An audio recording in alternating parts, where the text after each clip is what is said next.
We are here with Kaycee Groves, Jade Perez, and head coach Michael Madrid after the second win in a row for the Javelinas.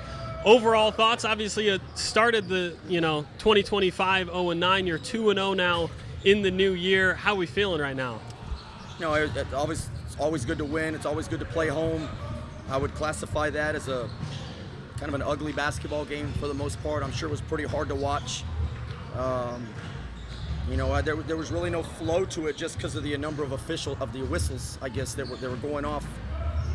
But hey, credit to our players. I thought we played well in the first quarter, got a lead. Second quarter, we kind of, got manhandled a little bit, I guess. Gave up a lot of free throws, had some turnovers, weren't really doing anything offensively. Third quarter, I thought we were a lot better, and then obviously fourth quarter, we were able to finish it. So super proud of their effort. Everybody stepped up and played well, and we just got to keep the momentum going. You mentioned the fouls and the free throws. Oklahoma Christian has taken more free throws than any team in the conference by a mile. The two players sitting at the table with you were in a little bit of foul trouble throughout the game.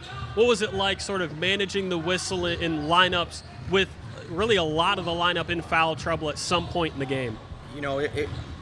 We are probably one of the least fouling teams in the conference, I think, as well. And so that was one of the things we talked about was they get to the line a lot because they get fouled a lot. We don't foul very much.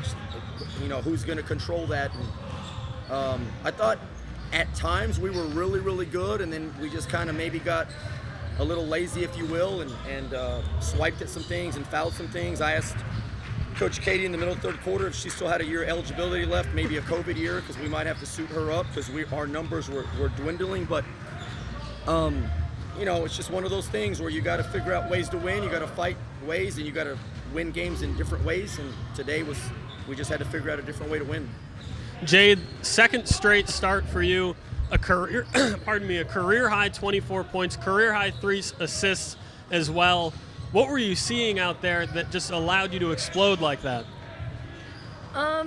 So I just saw that the drive wasn't working for me at the very beginning, and I needed to stop forcing. And what was open was the three. And I've been shooting pretty good in practice, so I felt pretty confident in hitting the threes. And then after I came down the court from fast breaks and first two were off, I knew it was barbecue chicken after that. So, yeah. Kaycee, you scored 8 quick points to start the ball game. Were quiet then until the fourth quarter and came up big in a couple of spots. What was it like having the team sort of turn to you late in the game looking for buckets? I just knew we needed to go get a stop, so I just stayed, I guess.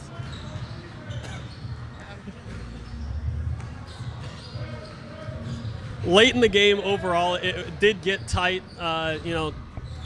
There were points when it felt like the team might pull away, became close again. There haven't been a ton of close games on the schedule so far for you guys. How did you feel your team performed in the tight spots today? I thought for the most part we did some things. We tried to get downhill and change some things that we were doing, maybe to get fouled and get a little more aggressive, so that worked a little bit. But you got to learn how to win close games, so it was good to be in that position. Just want to execute down the stretch, things we've got to continue to work on moving forward. But excited about where we're at right now and the progress we're making every single day, and look forward to our next opportunity. Obviously a bit of a lighter week next weekend, but you're on the road at UT Dallas, obviously a newcomer to the Lone Star. What have you seen from them so far on tape? I think just under 500 on the year coming into today. Being completely honest with you, I haven't had a chance to watch them yet just because there hasn't been some crossover with teams that have played them. But Joe does a really good job. He's a good coach. They'll be prepared. And so will we. So we'll get some rest the next couple of days, get a bunch of shots up, and get healthy. And, again, just get ready for the opportunity ahead of us.